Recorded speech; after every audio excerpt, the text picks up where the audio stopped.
5년 만에 5배 정도 성장을 한 것 같아요. 기본기가 잘 돼 있고 네. 매출 성장이 5년 동안 계속 두 자릿수 성장해왔고 네. 500% 정도가 올라갔고 페이팔이 가지고 있는 그 경쟁력은 굉장히 강하지 않을까라고 생각이 들고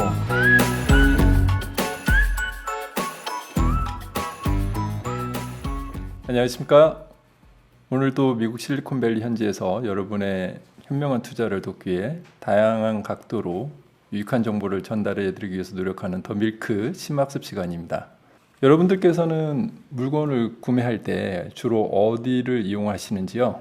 빅커머스라는 조사기관에서 발표한 최근 자료를 보면은 글로벌 소비자들 약 78%는 아마존을 많이 이용을 하고 여전히 마켓이나 백화점 같은 피지컬 스토어 이런 데에서도 65% 이용하고 온라인, 이베이, 특히 요즘에는 페이스북이나 인스타그램, 스냅챗 같은 소셜 미디어에서도 상품 구매를 점점 많이 하고 있습니다. 이런 물건을 구매할 때 당연히 결제 수단이 필요한데요. 비자나 마스터와 연계한 글로벌 카드 네트워크 회사와 연계된 신용카드를 많이 이용을 하는데 국내에서는 최근 네이버나 카카오 같은 인터넷 자이언트들이 뛰어드는 이 페이먼트 지급 결제 수단을 많이 이용하고 있습니다. 이번 코비드로 인해서 아시다시피 글로벌 이커머스와 온라인 페이먼트 시장이 엄청 성장했습니다. 약 40% 가까이 성장을 했고 2019년 이 시장 규모가 113빌리언에서 2024년에 2배가 넘는 230빌리언으로 성장할 것으로 예상이 되고 있습니다. 다음으로는 크레딧 카드의 밸류체인. 여러분들이 신용카드를 사용을 할 때 어떠한 중간의 플레이어들이 어떤 역할을 하는지 간단하게 설명을 드리도록 하겠습니다. 일단은 소비자 입장에서는 본인의 돈이 들어가 있는 계좌와 은행에서 발급하는 카드들이 있는데 그러한 은행을 이슈잉 뱅크라고 하고요. 또 상인, 즉 판매자 입장에서도 돈을 받기 위해서 계좌가 있어야 되고 크레딧 카드, 신용카드 시스템과 연계된 은행이 필요한데 그런 은행을 어콰이어링 뱅크라고 합니다. 그리고 여러분들이 온라인몰이나 일반 오프라인몰에서 포스 같은 결제 시스템으로 결제를 하면은 그런 결제 정보를 안전하게 카드 네트워크 또는 은행에 전달을 할 수 있는 중간에 결제를 도와주는 플레이어들인데 대표적으로 페이먼트 게이트웨이 그리고 페이먼트 프로세싱 하는 회사들이 있습니다. 그리고 비자나 마스터 같은 은행들에게 그 결제 정보의 승인을 요청을 하고 결제에 대한 전반적인 기본적인 수수료나 스탠더드를 제공하는 카드 네트워크 회사들이 있습니다. 그래서 여러분들이 물건을 사기 위해서 결제를 하면은 가지고 있는 이슈잉 뱅크에서 판매자들의 은행 계좌 어콰이어링 뱅크로 돈이 넘어가게 되고 이때 중간에 역할을 하는 각종 회사들에게 수수료를 뗀 나머지 돈이 이런 판매자들한테 전달이 되게 됩니다.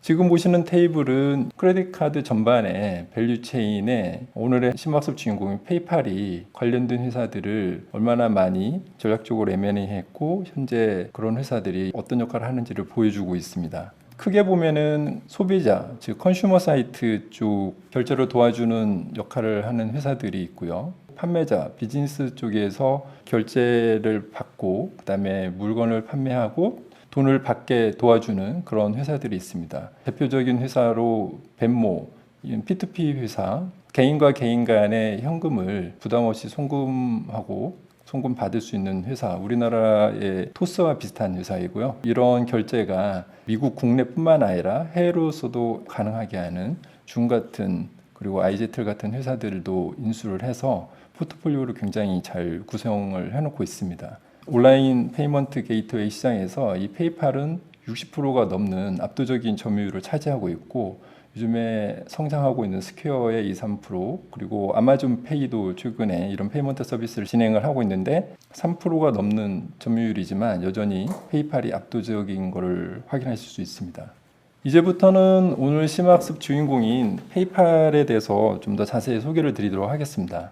페이팔이라는 회사는 원래는 1998년도 화면에서 보이시는 오른쪽에 있는 두 사람 피터 틸과 맥스 랩진이라는 이 두 공동 창업자가 1998년에 원래는 모바일 보안 소프트웨어 회사로 만들었다가 온라인 페이먼트, 일렉트로닉 페이먼트 쪽의 서비스로서 페이팔이라는 상품을 만들었습니다. 그런데 비슷한 시기에 온라인으로 뱅킹을 서비스하는 거에 대해서 사업을 시작한 일론 머스크, 즉 엑스닷컴이라는 회사 이름으로 온라인 뱅킹 서비스를 시작을 했는데, 이 두 회사가 서로 고객 유치를 위해서 열심히 싸우게 됩니다. 서로 피를 흘리면서 싸우다가 그러지 말고 우리 같이 해보자 해가지고 2000년에 일론 머스크하고 이 피터 틸이 회사를 합병하게 됩니다. 그래서 초기에는 일론 머스크의 주식이 더 많아서 CEO를 하다가 일론 머스크와 페이팔 내부 직원들과의 갈등으로 2001년에 피터 틸이 CEO 자리를 차지하게 되고, 그리고 회사 이름도 페이팔로 바꾸게 됩니다. 그래서 2002년에 이 페이팔은 상장을 하게 되는데, 이때 이베이가 페이팔을 15억 불에 인수를 하게 됩니다. 이렇게 페이팔과 이베이가 큰 배를 타고 가다가 2014년에 분사 결정을 하게 됩니다. 페이팔의 분사 결정에 결정적인 역할을 한 분이 공격적인 행동주의 투자가 칼 아이칸입니다. 칼 아이칸이 이베이 주식을 매집한 후 이베이에게 페이팔 자체만으로 굉장히 큰 수익을 낼 수 있는 회사의 가능성이 있으니 분사하자는 제안을 하게 되고, 2014년 9월에 분사 결정을 하게 됩니다. 그래서 2015년에 페이팔만 따로 떼어서 상장 결정을 하게 되는데, 이때 페이팔의 상장 가치는 이베이 시가총액의 약 58%로 결정이 되고, 이베이의 주주들은 이베이 주식 하나당 페이팔 주식 하나를 받게 됩니다. 지금부터는 페이팔의 2020년 가장 최근 2분기 보고서를 기반으로 파이낸셜 넘버를 좀 확인해 보도록 하겠습니다. 일단은 새로운 페이팔 계정을 만드는 사용자가 5년 전에 비해서 약 5배 이상 증가를 했고요. 다음으로는 페이팔을 이용해서 거래를 하는 그 숫자 그리고 금액이 2015년에 비해서 2020년 동기 대비 약 220%가 넘게 상승을 했습니다. 그거에 따라서 넷 레버뉴, 매출도 2015년 2분기 대비 2020년 2분기에는 약 129% 상승을 했습니다. 다음으로는 어닝 퍼 쉐어, 주당 순이익인데요. 2019년 2분기 대비 2020년 2분기에 약 86%에서 49%까지 급증을 했습니다. 그리고 운영 현금도 2019년 2분기 대비 2020년 2분기에 100% 이상씩 상승한 걸 보실 수 있는데요. 이런 2020년도 2분기에 놀라운 실적 향상은 앞서도 설명드린 온라인 이커머스의 사용자가 급증하면서 이러한 좋은 실적에 영향을 준 거로 파악이 됩니다. 그래서 지금 페이팔의 2017년부터 현재까지 실적과 2022년까지 예상 실적을 봤을 때 200억 불 가까이 매출을 하는 회사로서는 성장 가능성을 보여주고 있고, 운영 이익도 20%에서 30%까지 굉장히 높은 거를 보실 수 있습니다. 정리드리겠습니다. 이제 페이팔의 긍정적인 부분과 우려되는 부분들을 간단하게 두 가지만 짚어보겠는데요. 이 페이팔의 무엇보다도 가장 큰 장점은 온라인과 모바일 페이먼트 인더스트리에서 선두주자라는 겁니다.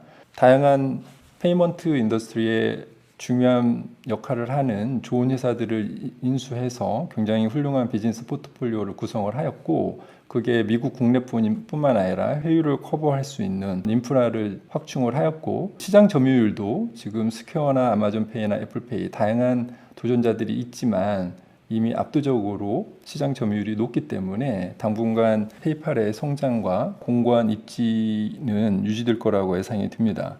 그리고 앞으로는 코비드의 영향 때문에 더욱더 이커머스와 컨택리스 페이먼트 시장이 확대될 것으로 예상이 되는데, 이런 확대되는 시장에서 페이팔은 이미 중요 요지를 선점을 하고 있고 좋은 에코시스템을 구성을 하고 있기 때문에 앞으로도 계속해서 좋은 실적을 낼 거라고 예상이 됩니다.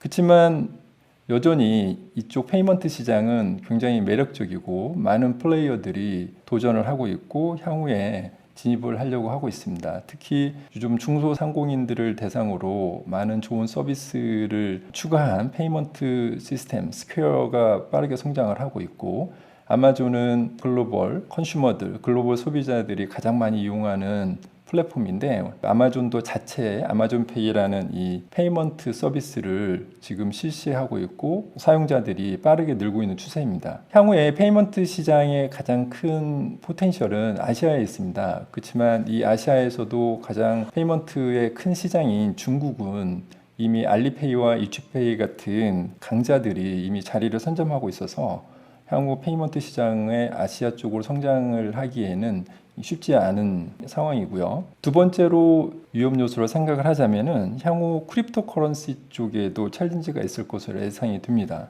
특히 크립토 커런시는 블록체인이라는 기술을 이용을 해서 중간에 에이전시, 즉 소비자와 판매자 사이에 중간 과정을 생략하고 바로 거래할 수 있도록 도와주는 시스템이기 때문에 이런 블록체인이 본격적으로 사용이 되게 된다면은 향후에 이 페이먼트 시장에 큰 변화가 있을 것으로 예상이 되고요. 얼마 전에 시도를 했다가 지금 미뤄지긴 했지만 페이스북의 리브라가 대표적인 케이스라고 생각이 듭니다. 이 페이스북의 리브라처럼 소셜 네트워크에 굉장히 많은 유저들을 확보한 이런 회사들이 이런 크립토 커런시로 거래를 할 수 있도록 한다면은 향후 이 페이먼트 시장에 있어서 굉장히 큰 변화가 예상이 됩니다. 물론 크립토 커런시가 향후에 실물 거래 교환 수단으로 사용이 될지는 미지수이지만 이쪽 블록체인 기술과 크립토 커런시에 대해서는 페이팔과 관련 페이먼트 인더스트리의 플레이어들이 주시하고 있는 부분입니다. 네, 우리 형님 일주일 잘 보내셨는지요? 네, 잘 보냈습니다. 네. 덕분에. 오늘 또 아주 흥미로운 유사를 미국 형님께서 같이 살펴보자고 하셔가지고 네, 오늘 페이팔 준비를 해봤고요. 투자자 관점에서 어떻게 보시는지 의견 부탁드리겠습니다. 기본기를 잘 갖춘 회사라고 한마디로 말씀을 드리고 싶어요. 페이팔이 10년도 안 된 것 같아요. IPO 나온 지가. 근데 IPO 나오기 전부터 1차, 2차, first round, second round, 시드 마니부터 쭉 해서 몇 년을 거쳐서 증명될 때 IPO에 들어갔습니다. 2015년 IPO를 이야기하시는 건가요? 그렇죠. 한 5년 됐네요. 그러니까 이베이에서 분사된 이후로 5년 만에 5배 정도 성장을 한 것 같아요. 근데 그런 역할을 할 수 있는 거는 IPO 나가기 전에 충분한 훈련과 충분한 플랫폼에 문제가 없이 바로 비즈니스를 할 수 있도록 그렇게 해왔기 때문에 페이팔에 다니는 친구들도 있어요. 굉장히 돈을 많이 벌었죠. 그리고 그 협력 회사가 굉장히 좀 뭐 마스터카드라든지 이런 회사를 유럽에 진출하는데 데뷔 카드를 하는데 페이팔하고 마스터카드하고 손을 잡고 유럽 시장을 특히 이제 데뷔 카드 같은 건 굉장히 매일 쓰는 거기 때문에 매출도 연 두 자릿수로 계속 성장을 해 오고 있고 앞으로도 그렇게 될 것 같아요. 17%. 물론 경쟁 회사가 아까도 말씀드렸다시피 아마존의 페이라든지 인투잇도 마찬가지고 스크릴, 투 체크아웃 한 10개 정도 되는 것 같아요. 네네. 제 생각으로는 당분간은 페이팔의 시장에 가장 큰 점유율을 가져가지 않을까 생각이 들고 나름대로 전략적으로 굉장히 또 준비를 많이 하는 것 같아요. M&A를 잘 해왔더라고요. M&A를 할 수 있는 이유는 기본적으로 페이팔 그룹 내에 벤처 캐피탈들이 있어요. 당장 쭉 뽑아보니까 한 5개 회사 이상이 최근에 투자한 게 보면은 네온이라는 거 디지털 뱅크 하는 회사입니다. 작년에 초에서 3억 불 정도를 같이 신디케이트를 만들어서 투자를 했어요. 그러니까 전략적 움직임을 좀 보자면은 페이 자펜하고 페이디라는 회사가 있는데 그건 일본계 회사입니다. 일본 시장을 참여하기 위해서 스타트업 이후 이제 조금 회사가 커지는데 시리즈 D 이상 되는 협력 투자, 그러니까 신디케이트를 만들어서 투자를 했고 미리 마켓에서 선점해서 그 선점한 거를 M&A를 하거나 전략적 제휴를 통해서 그 시장을 가는 전략이죠. 그러니까 굉장히 좋은 전략 같아요. 맞습니다. 그래서 페이팔 벤처도 있고 페이팔 인큐베이터도 있어. 뭐 대부분의 일반 투자자들은 잘 모릅니다. 그래서 많은 새로 큰 회사에 대해서 정보를 수집하고 투자를 하면서 거기에서 이제 투자를 한다는 얘기는 쉐어에 들어가면 온보드 되는 거죠. 보드에 들어가서 의사 결정권이 되는 겁니다. 그쪽에서 M&A 하는 것도 컨트롤하고 영어로 얘기해서는 경쟁자를 팬드오프 시키는 과정이 있거든요. 그러니까 최근에 이제 블록체인에다가도 투자를 했어. 그러니까 어디에 어떻게 투자할지 미리 선점을 가서 파견을 하는 거죠. 그래서 정보를 다른 뭐다 먼저 가져가서 경쟁사를 죽이든지 나한테 유리하게 만들든지 네. 새로운 정보로 비즈니스 모델을 다시 만들든지 네, 하기 네, 때문에 네. 당분간은 페이팔이 가지고 있는 그 경쟁력은 굉장히 강하지 않을까라고 생각이 들고 종합적으로 얘기하면은 기본기가 잘 돼 있고 네. 매출 성장이 5년 동안 계속 두 자릿수로 성장해왔고 네. 500% 정도가 올라갔고 점점 코비드 19과는 상관없이 원래 커 왔지만 팬데믹 때문에 이제 온라인 트랜잭션 플랫폼을 이용한 트랜잭션이 많거든요. 저도 네. 페이팔로 많이 사용합니다. 집에 이제 서비스 프로바이더가 있잖아요. 그런 네. 사람들 페이할 때도 대부분 페이팔 많이 페이팔로 이용하죠. 많이 쓰니까 그래서 이제 당분간은 좀 강세에 있고 우리가 타겟 프라이스가 또 오늘 말씀을 드려야 되는지 모르겠는데 지금보다는 훨씬 높습니다. 이미 프라이스는. 말씀드린 그에 예. 뭐 실적도 많이 상승됐지만 주가는 그에 못지않게 더 많이 상승이 된 것 같아서 약간 밸류에이션 부담이 있는 것도 그렇죠. 사실인 P로 것 볼 같습니다. 때는 조금 높은 편인데 네, 다른 PR이 여타 펀더멘탈을 딜리버리 안 하는 회사에 비해서는 그렇죠. 아직까지도 올라가는 스페이스가 좀 더 있다. 언젠지는 모르겠지만 그만큼 네. 보고 폴폴로의 하나로 가져갈 수 있겠다. 네.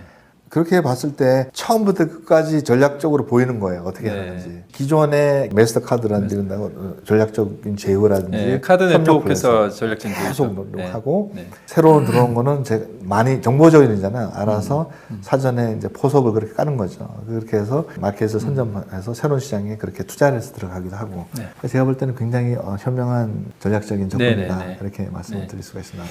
그렇게 그리고 생각이 이베이에서 분사한 것도 신의 한 수인 것 같습니다. 만약에 계속 이베이에 묻혀 있었으면은 네. 지금의 페이팔처럼 성장하기가 좀 어렵지 않았겠나. 이베이는 지금도 뭐 크게 그렇게. 소소와 같은 회사니까 네네. 예, 뭐 그거는 알고 했는지 모르고 했는지는 제가 잘 모르겠습니다만 네. 운이 좋을 수도 있죠. 아까 말씀드린 칼 아이칸이 예. 어떻게 보면은 페이팔의 수익성, 성장 예. 가능성을 보고서 제안했을 수도 있고. 그렇죠. 이거 미래를 그게 이제- 먼저 본 거죠. 예, 예, 예. 그분이. 예. 그런 것들이 이제 긍정적으로 잘 풀렸기 때문에 예, 오늘의 예. 페이팔이 이루어지지 않았나 하는 생각이 예, 듭니다. 그래서 새로운 시각을 오늘 보니까 또 오늘 배웠습니다. 장관님 때문에 아주 감사드리고 또 계속 지속적으로 또 우리 구독자를 위해서 좀 네. 새로운 시각에서 저런 정보를 조금 하면 재밌을 것 같아요. 네, 네. 네, 감사합니다. 예. 네, 오늘 페이팔이라는 회사에 대해서 미국 형님과 다른 각도로 살펴봤고요.